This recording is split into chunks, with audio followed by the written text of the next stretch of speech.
So, lecture set 2, Fourier cosine and sine series. So, una punta tayo sa Fourier sine series.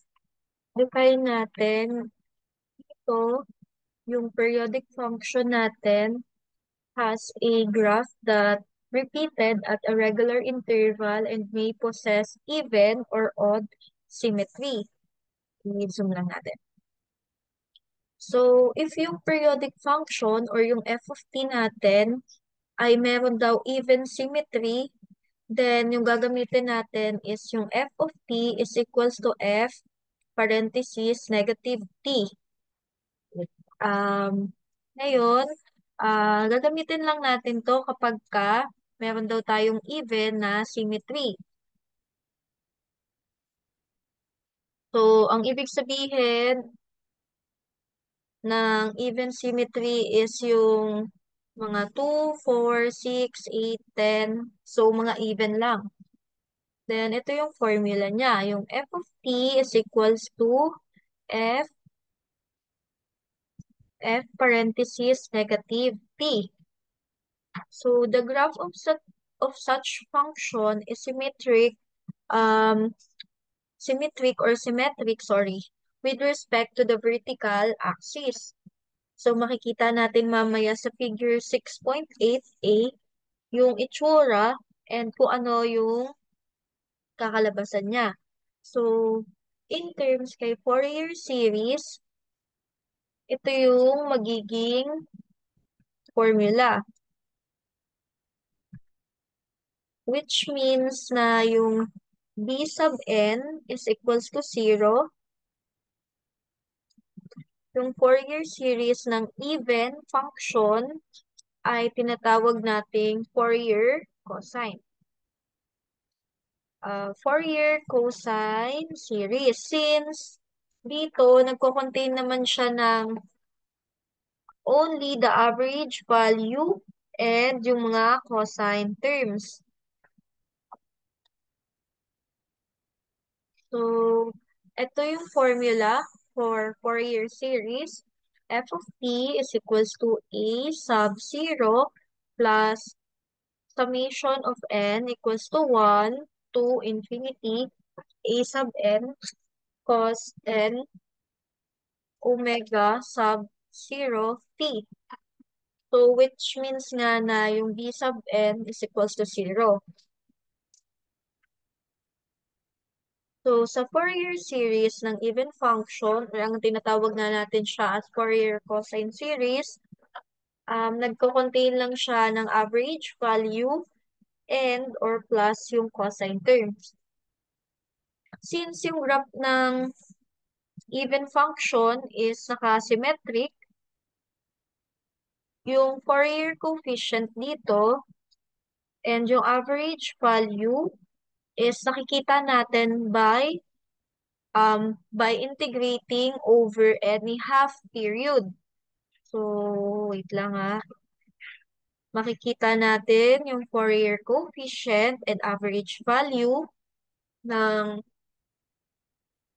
even function using or by using integrating over any half period. So, ito yung formula. So, for an, palit tayo ng color para ito. So, ito yun. So, an or a sub n is equals to 4 over t, then integral of 0 to t over 2 f of t cos n omega sub 0 plus dt. So, ayan. Then, si a sub 0, ang formula niya naman is equals to 2 over t integral 0 to t over 2 f of t dt. So, ayan yung mga formula na gagamitin natin sa even function or for Fourier cosine series. So, nag integrate tayo over any half period. So, ito yung example nun. Teka lang. So, ito yung example ng graph of even function.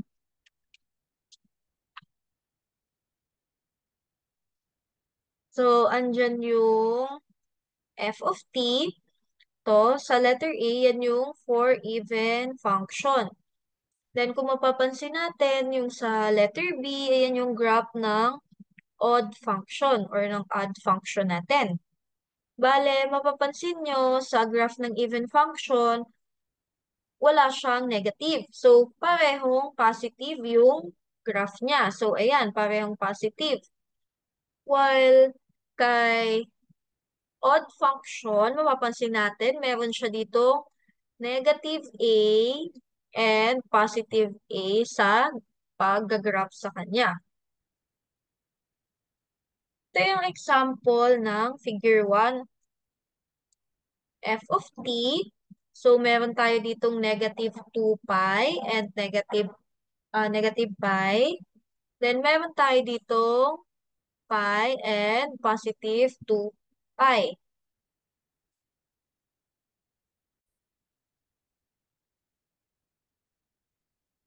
So, yung solution dito sa graph for even function and yung pag-define ng one cycle is this one.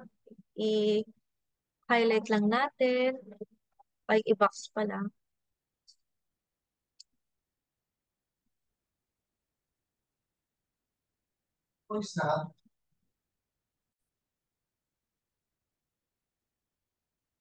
So, f of t is equals to parenthesis t minus pi raised to 2. Then, yung 0, itong sa 0 natin, dito naman, naging 0 less than or equal to, so, bali, ito yon less than or equal to t, then, less than 2 pi. So, ito ay less than or equal to, then less than 2 pi daw. So, therefore, yung sa b sub n natin, wait lang, yung b sub n is equals to 0 daw. So, ibig sabihin, kung equals to 0, yung, sorry, yung b sub n, i-ano lang natin.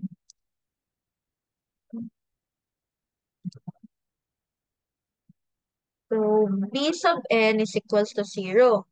So, a sub n, ang magiging formula niya na, pag in-implement na natin,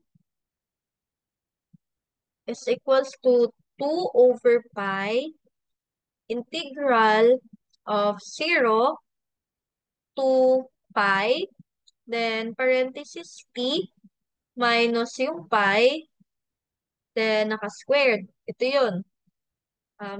Ito yung formula na yun. Dito niya yung kinuha. Bale, ayan. Ito yung part na yan. So, itong t minus pi raised to 2, ito yung sa ft dito, sa taas, for even function. And yung may na-defined na over one cycle, dun siya nanggaling. So, ngayon, sabi 'di ba na 2 over pi. So, dito pa din yun sa formula nakarelate. Then, tsaka tayo maglalagay ng, wait lang, ng cos n omega sub 0 t dt. So, Lagyan natin siya dito. Ito, cos nt dt. Ngayon, itong isang buong to, pag sinimplify natin is magiging 4 over pi n raised to 2. Then, parenthesis p minus pi. Since wala na yung 2 dito kasi sinimplify na natin. So, napunta na siya dito sa, um, wait, ito na siya. So, cos nt, tapos 0 to pi. Ngayon, pag sinimplify naman natin itong part na ito, magiging sagot na lang niya dyan is 4 over n raised to 2. So, yun yung final answer. So, yun yun.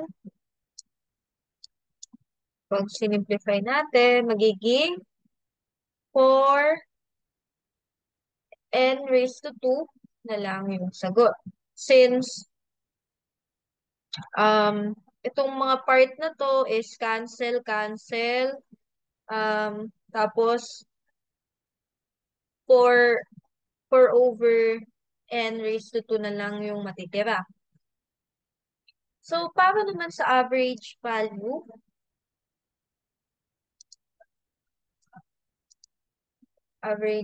natin, a sub 0 is equals to 1 over pi, integral of 0 to pi, then parenthesis t minus pi raised to 2 dt. Ngayon, kapag sinolve natin siya, magiging 1 over 3 pi, then parenthesis t minus yung ating pi raised to 3, then 0 to pi. Pag sinimplify naman natin to, magiging, ang sagot ay, wait lang, pi over 2, ay sorry, ang magiging sagot is pi raised to 2 over 3. Ngayon, yung Fourier series ng periodic function natin is f of t equals yung pi raised to 2 over 3. Ito yun. So, ito na yung magiging sagot. Yung, diba, yung pagkuha natin itong average value, yung pinaka-answer ng average value is ito na yon, yung f of t is equals to pi raised to 2 over 3. Tapos, ngayon, magpa-plus tayo or mag-a-add tayo for summation of n equals to 1 to infinity. Then, 1 over n raised to 2. Then, cos nt.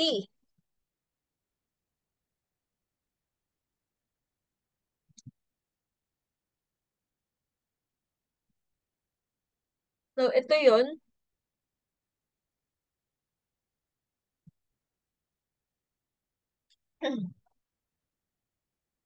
Ito ay nakuha dun sa A0.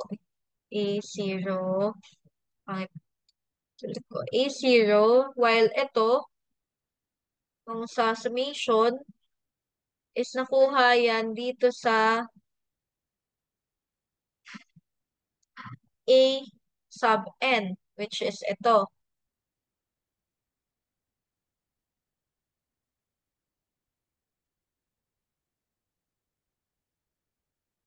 Ngayon, punta tayo kay Fourier sine series. So, ito yung ating Fourier sine series.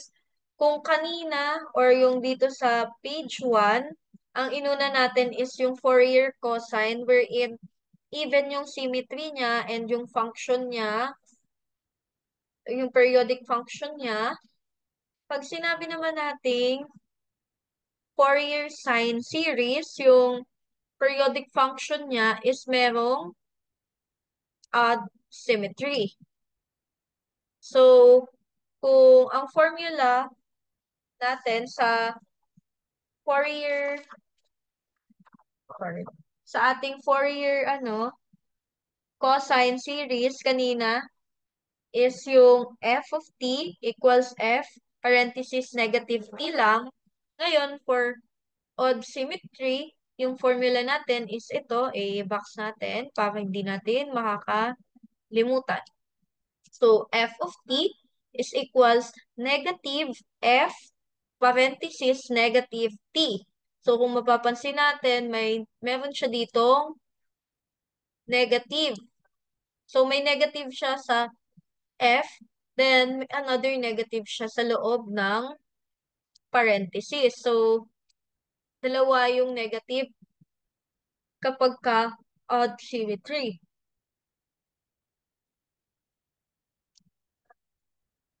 So, yung representation ng kanyang Fourier series is ito, yung formula natin ay f of t is equals to summation n equals 1 to infinity. Then b sub n sine n omega sub 0 t. So, ngayon, yung an natin, ang ano niya naman, equivalent is still 0. So, kung kanina sa Fourier cosine series, yung b sub n natin is equivalent to 0. Ngayon, yung a sub n natin is equivalent to 0. So, ano ba yung mga n kapag ka odd yung number? So, dito, andito yung 0, yung 1, 2, 3, and so on. So, the Fourier series ng function na to is tinatawag din natin siyang Fourier sine series. Kung kanina, Fourier cosine series, ngayon, Fourier sine series. So, ito naman, yung pag-i-integrate natin sa Fourier coefficient can be done over half period. So, gagawa daw siya ng using half period. Laging half period lang kapag ka Fourier sine series. So, b sub n is equals to 4 over t. Then, yung integral of 0 to t over 2.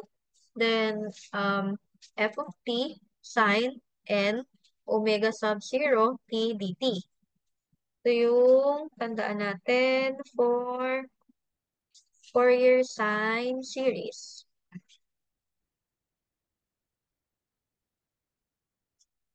Mas onti yung formula niya kasi yung sa isa kanina is meron tayong a sub n tapos meron tayong a sub 0. While kay Fourier sine series, meron tayong b sub n. So, again, b sub n is equals to 4 over t integral of 0 to t over 2 f of t, then sine n omega sub 0 plus omega sub 0 t dt. Wait lang. So, example number 6.4. Given a periodic function, find its Fourier series up to fifth harmonic. The and show the first four harmonics by means of graph over one period. So, kailangan daw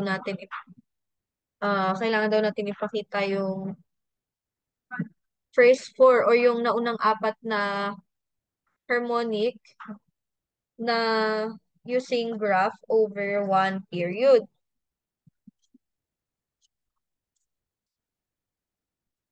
Okay, next. Ito yung itsura ng figure 2. Ito yung f of t. Tapos nandito yung negative natin. Negative 2. Ito si negative 1. Tapos may negative 2 kasi kaya may negative 2 dahil may 2 din dito. So, positive dito. Then, yun, nandito si 1, 2, and si 3. Pansin natin, meron tayong 1, 2, 3, 4 na line.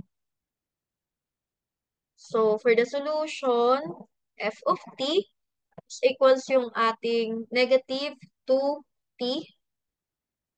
Negative 2t.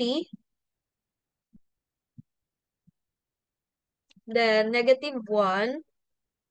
Tapos, meron tayo ditong negative 1 less than or equal to t less than 1. So, kung mapapansin natin, yung graph, nag-show siya ng odd symmetry. Which means na pag ganito, yung a sub n natin, ito, is equals to or equivalent to 0. So, dahil meron siyang odd symmetry, ang equivalent niyang a sub n is 0. So, for n, equivalent niya 1, 2, 3, 4.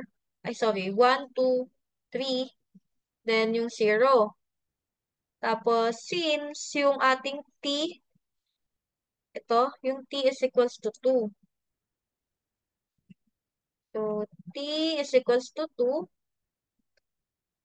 While yung ating omega sub 0 is equals to pi. Yan. So, equals to pi yung ating omega sub 0. So, from there, makikita natin yung formula ng d sub n, ito, 4 over t, tapos integral of 0 to t over 2, f of t, sine n, omega sub 0 t dt. Ilagay lang natin siya dito. Ayan yung formula. Yung as is na formula for b sub n na naka-indicate doon. So, simplify natin. Naging 2. 2 integral of 0 to 1, then negative 2t sine, tapos pi n t dt. So, to simplify, magkakaroon tayo ng 4 is equals to pi n cos pi n. Ito yung pinaka-simplify. Ngayon, dahil nakuha na natin to, yung 4 over pi n cos pi n, malalaman na natin or alam na natin yung magiging value ni b sub 1, ni b sub 2, b sub 3, and b sub 4. So, b sub 1, meron siyang negative 4 over pi. B sub 2, meron siyang 4 over 2 pi. Si b sub 3, meron siyang negative 4 over 3 pi. Negative, ay sorry. Si B4 naman is naging 4 over 4 pi. So, B1, B2, B3, and B4. Or ito, yung parang more generally, P sub n is equals to positive or negative 4 over pi n. So, yung Fourier series dito is f of t, positive or negative 4 over n. Then, summation of n minus 1 to infinity. 1 infinity, ay, ba't infinity? Hindi pala, so hindi infinity.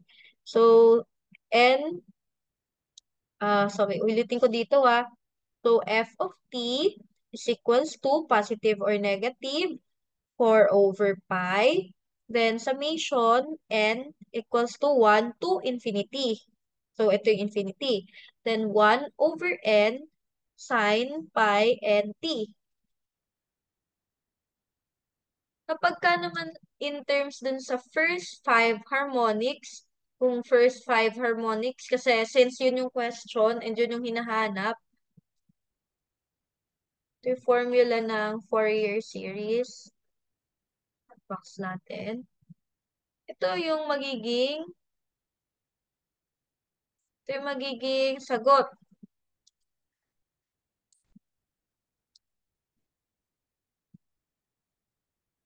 So, f of t is equals to 4 over pi. Ngayon, yung 4 over pi, may parenthesis. So, magkakaroon tayo ng negative sign, RT plus 1 over 2 sine 2 RT minus 1 over 3 sine 3 pi t plus 1 over 4 sine 4 pi t minus 1 over 5 sine 5 pi t. Then, and so on. Ito yung, ano natin, sa first. Then, ito yung sa second, yung sine 2 pi t. Then, third natin is yung sine 3 pi t. Then, fourth is sine 4 pi t. And last is sine 5 pi t. The graph required is shown in figure 11.6. So, yung fundamental ng second, third, and ating fourth harmonics is ito yung itsura sa figure 3. So, makikita natin, ito yung itsura ng second harmonic. So, ayan yon. Ito yung fundamental harmonics. So, yung fundamental harmonics, siya yung thickest. Ayun ba yun? Siya yung thickest na line or na wave.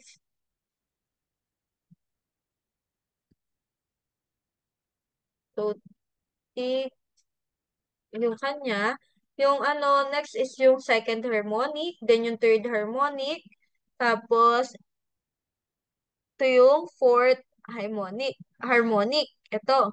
So, fourth, second, and third harmonic. Yan yung pinakamakapal, which is ito. Siya yung fundamental harmonic. Ito naman yung proof of the Fourier coefficient and average value ng periodic function f of t. So, according sa kay Fourier, yung f of t is equals to a sub 0 plus summation n equals 1 to infinity. So, parenthesis, a sub n cos n omega sub 0 t plus b sub n sine n omega sub 0 t.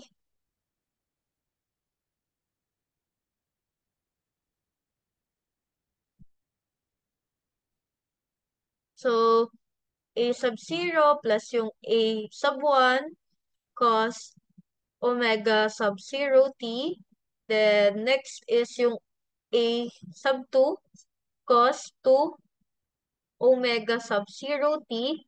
Then, next is yung a n cos n tapos omega sub 0 t. Next is ito, yung b1 sine omega sub 0 t.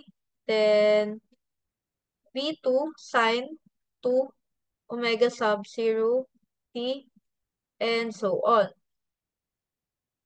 So for AO, or A sub 0, integrate natin yung both side ng series from 0 to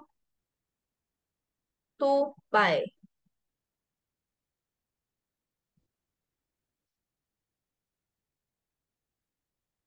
So, ito yon yung, integrate muna tayo. Integral of 0 to 2 pi f of t dt. Ayun, um, lagay na natin yung integral ng 0 to 2 pi a sub 0 dt. Then, ipa-plus natin. Ito yung first, ito yung second, ito yung third. So, sa second is yung 0 to 2 pi pa rin siya. Pero yung a niya dito is a sub 1 na. Then, another one is kung mapansin nyo, ito a sub 0. While this one is a sub 1. Then, ito ay a sub 2. So, next is yung a sub n. Ay, wait lang. A sub n. Next is yung b sub 1, yung b sub 2, and b sub n.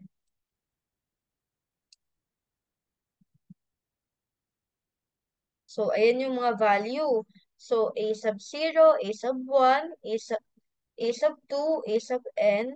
Then, proportional kay b sub 1, b sub 2, and b sub n. So, a sub 0, t, magiging puro 0. Since, ayan na yung sagot, ito yung explanation kung bakit ganyan. So, yung integral ng 0 to 2 pi cos n t is equals to 0. Then, same lang yung explanation sa sign is magiging 0 rin.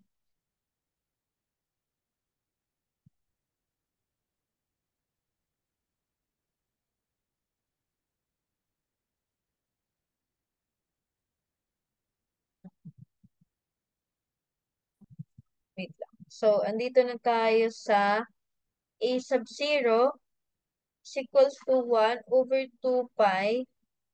Tapos, integral of 0 to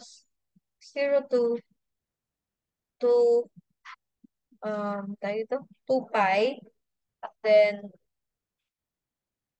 f of dt is equals to 1 over t cos ano natin to,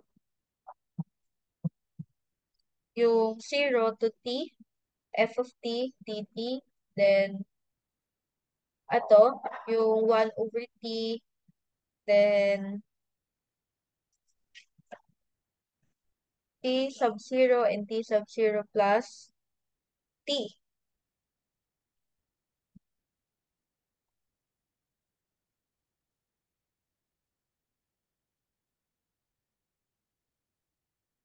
For a sub n, ang gagawin natin is i-multiply natin yung parehong side ng series by cos n omega sub 0 t, and integrate natin yung from 0 to 2 pi.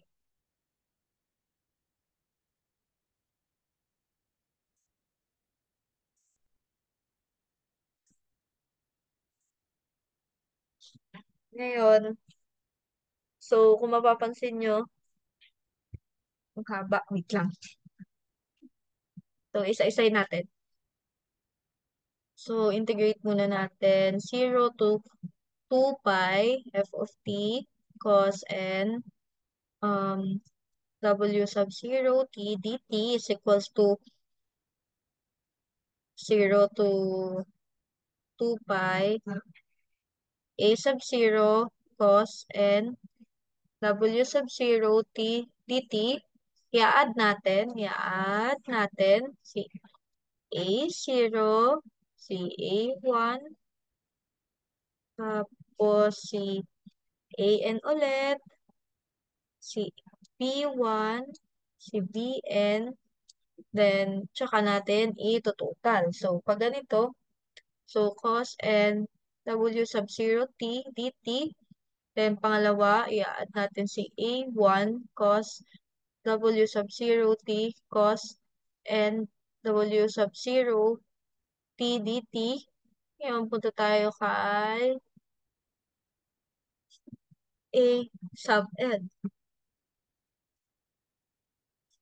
So, cos n W sub 0 plus cos n W sub 0 plus dt.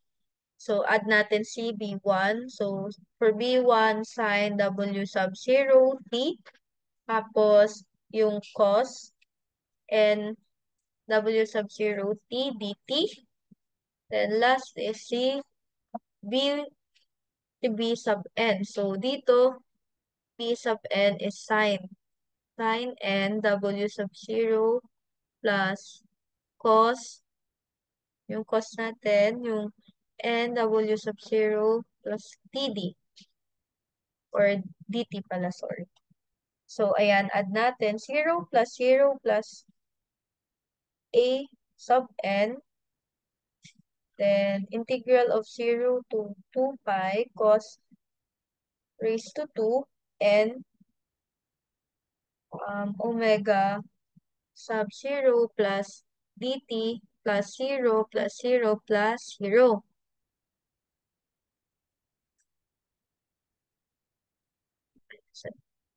So, number 7,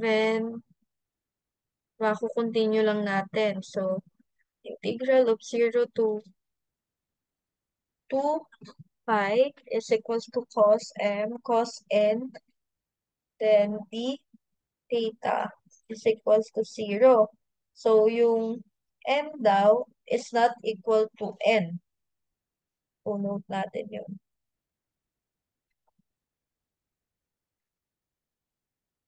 While dito, integral of 0 to 2 pi, ito naman, sin m theta cos n theta and d theta is equivalent naman daw siya to 0 or equals to 0. So, ngayon,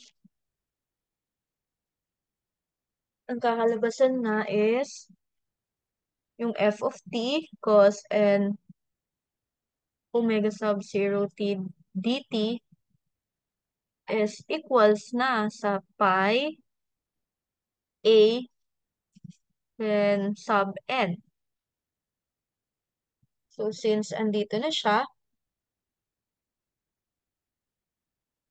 lagay natin dito yung an. So, diba, pi an, a sub n. So, ito yung a sub n.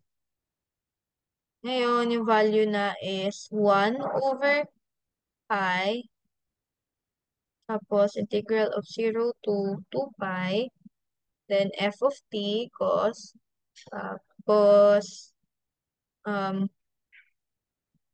tawag dito, yung n omega sub 0 t dt equals to 2 over 2 pi.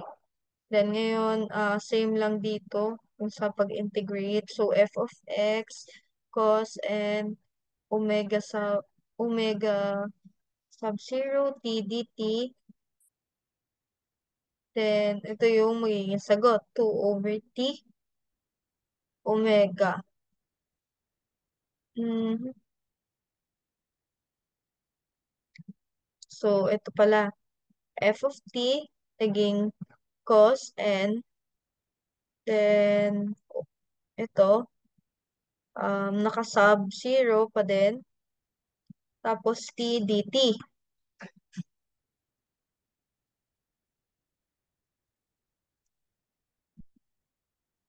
So, Ngayon, punta tayo kay B sub n. Ito yung formula kay A sub n, di ba?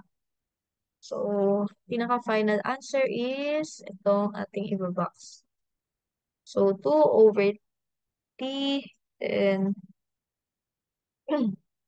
integral of t sub 0 to t sub 0 plus t f of t cos and then omega sub 0 t dt. So, same process kay b sub n. Multiply both sides nung series using ito, yung sine and omega sub 0 t, and tsaka natin i-integrate yung 0 papuntang 2 pi.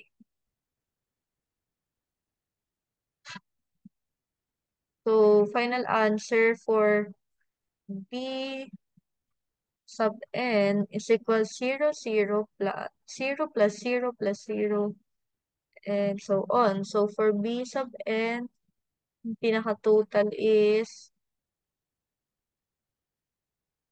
this one, which is yung integral of 0 to 2 pi sine raised to 2 and omega sub 0 t d 0 0 t dt. So this is because yung sine m sine n theta d theta is equivalent to 0, tapos yung m is not equal to n. So therefore, for ano naman, punta tayo sa b sub n. Kung kanina is um ito okay na pala. 1 over pi integral of 0 to 2 uh 2, 2 pi. So yung pinaka-simplify niyan is 2 over t integral of t sub 0 t sub 0 plus t, then f of t sine, and then omega ano to? Omega na siya, then naka-sub 0 t dt. Charan. So, ay, ganun. Hindi pantay. So, ito yung tsura niya. So, last page is, yun nga, yung nag-invent sa Fourier, which is si Jean-Baptiste Fourier, showed his interest in mathematics nung age of 13, pero nag-decide siya na maging pare. So, nung 1787, ni-withdraw niya yung pagiging priest niya. So, later on, yung Fourier, naging famous na sa pagpapakita dun sa book niya na Theory Analytique de la, ito yon yung, kung nasusundan niya, ito yun, wherein yung discussion niya sa Theory of Analytic na ginawa niya is yung pagkoconduct ng heat sa solid bodies, and yung pag-analyze niya dito sa mga terms ng infinite mathematical series ng sine and cosine terms.